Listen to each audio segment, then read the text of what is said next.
నీకున్న సమస్తాన్ని దేవునికి అప్పగించుకోవడం నేర్చుకోవాలి.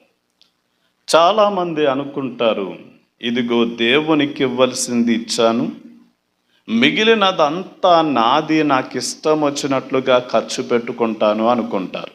కానీ అది తప్పైనటువంటి విషయం. మనం ఏదైతే కలిగి ఉన్నామో అది నా తెలివి ద్వారా, నా కష్టము ద్వారా, నాకున్నటువంటి జాగ్రత్త శ్రద్ధ ద్వారా సంపాదించాను అనుకోకూడదు. కానీ దేవుడు తన అనుగ్రహము ద్వారా దయచేస్తాడు అని గుర్తించాలి.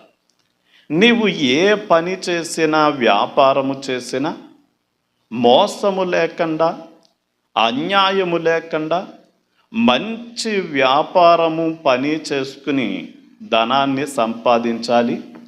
వచ్చినది దేవునికి ఇచ్చిన తర్వాత మిగిలినది చాలా జాగ్రత్తగా, బాధ్యతాయుతముగా నీ కుటుంబ అవసరాల నిమిత్తం ఖర్చు పెట్టాలి.